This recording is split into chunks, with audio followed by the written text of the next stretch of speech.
Hello again. I'm back, and today I want to talk about a couple of different things. First of all, pretty soon I am planning on running some live stream videos. And if you happen to be online when they're going, you can interact with myself and my guest, and feel free to ask questions. I'm planning on interviewing some inspectors, lenders, and other folks in the real estate industry who can give you some valuable information. I might learn something in the process as well. So I'm excited to start doing that here pretty soon. So make sure you subscribe so you don't miss the opportunity to interact with folks. The other thing I wanted to talk about again was the tea leaves. We have a war going on right now, or a military action. And people are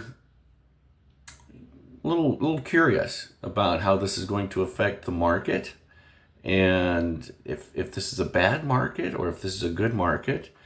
And right now, again, the Iowa City market is brisk. So houses are selling in about 40 days right now on average. That is actually a little bit faster than what I would consider a normal market. For me, a normal market, the houses will sell in about 80 days. So it's pretty brisk. I've been in markets where things stay on the market a lot longer than that.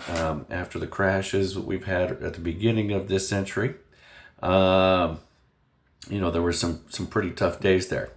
Now things are moving pretty quickly, but consumer confidence is at a I don't want to say all-time low, but it's very low right now. People are not confident that the value of the market is sustainable.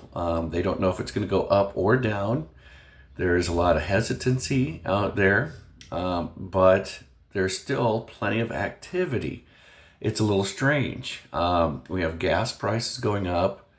We have people that are very concerned about how AI is going to affect employment in the coming years.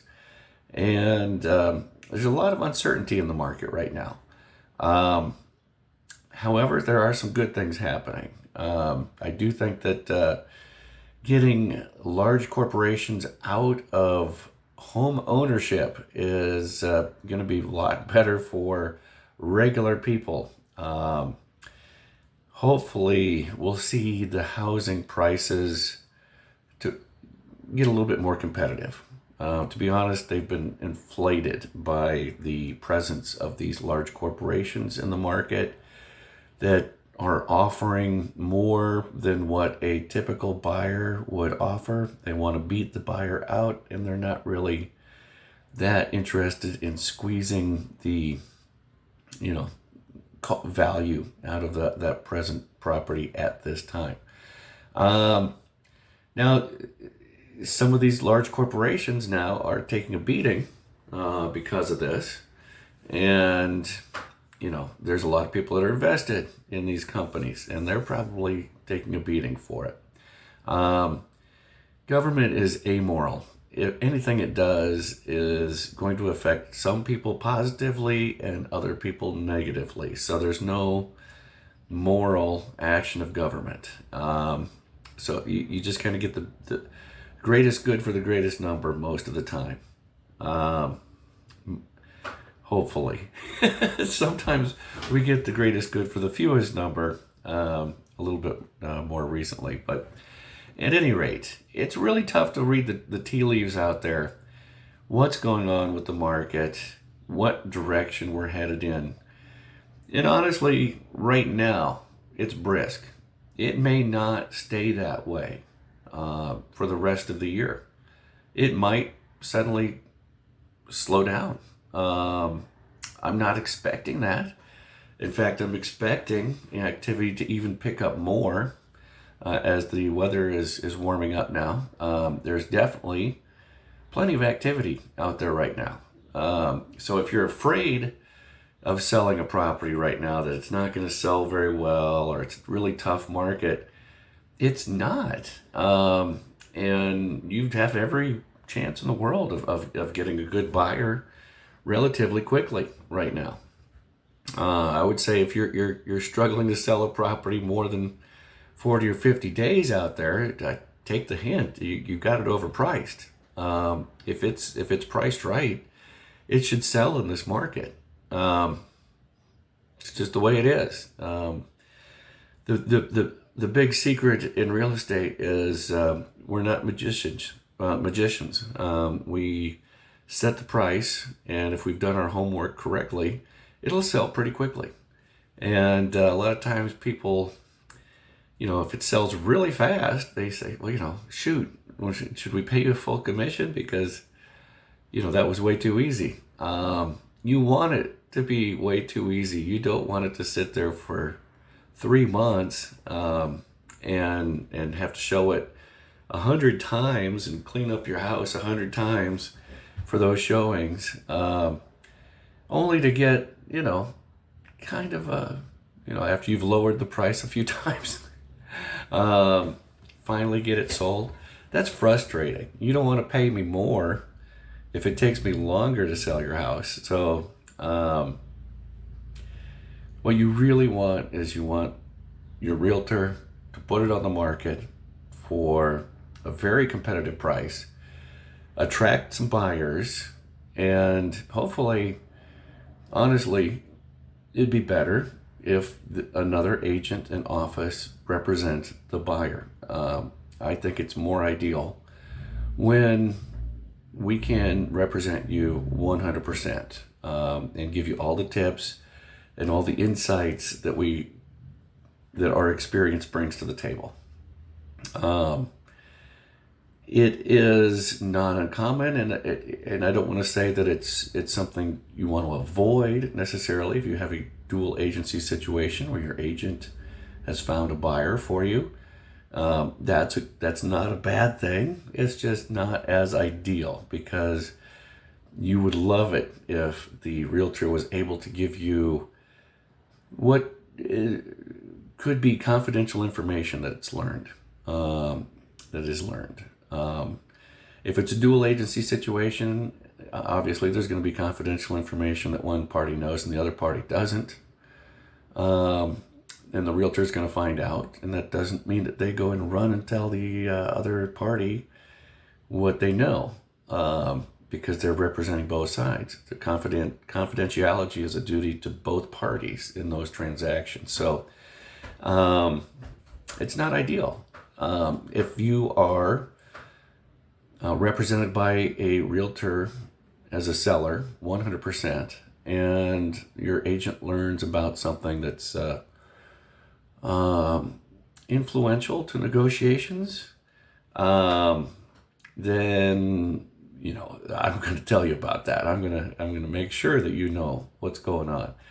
If I have the buyer as well, I can't tell you that, and it's frustrating because I wanted to be able to give you that information, but if I have the buyer, I cannot do that. Same goes on the seller side or the buyer side. That if the seller has information like they have a pending divorce, or the bank is on their back because they've missed payments, mortgage payments, then that's information that the buyer would definitely appreciate knowing. So it's better to do it like that. But let's get back to the market. It's still good out there. So I don't know if this is going to last. I would encourage you to take advantage of the market that we have right now. It's a blessing to have a market that is this brisk.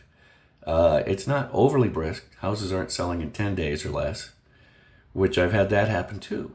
In a market that brisk that's a headache. But if you're a seller, you can expect your property to go pretty quick, and you can get almost whatever you want for it, within reason. And I don't think we're headed there. I definitely don't think we're headed there. I think if anything, it's going to go down a little bit, but I don't really expect it to. It's a really tough situation to read the tea leaves and predict what's going to happen next. So I would say if there is any trepidation out there, if you are one of those people that are experiencing low confidence in the market right now, I don't blame you. There's a lot of circumstances out there that would trouble me as well. But the bottom line is, it's good out there right now. And if you have property to sell or you need to buy something, there's inventory available. And, interest rates are a little bit lower. So just because interest rates get really low doesn't mean it's a good deal either. Sometimes the market gets a little too active and prices get up there a little bit. So you might decide that this is actually one of the best times to buy or sell right now, before the other shoe drops and the market changes. And honestly, I do feel like something's going to change, but I'm not quite sure how much. It may not be much of a change at all. If it just slows down to, what I would consider normal, around 80 days to sell a house, that's fine. Again, if you're afraid of jumping in the water, there's no reason to be afraid of that right now. Consumer confidence is justifiably low, but the reality has not formed in the marketplace that has showed that there's a stigma out there. Houses are still selling and people are still buying. So who knows? Who knows? But don't cancel your plans. Things are still good. Again, hit subscribe. We've got some interviews coming up. Hopefully they're going to be pretty interesting for you. And don't want you to miss that. So take care, everybody. Until next time, stay safe.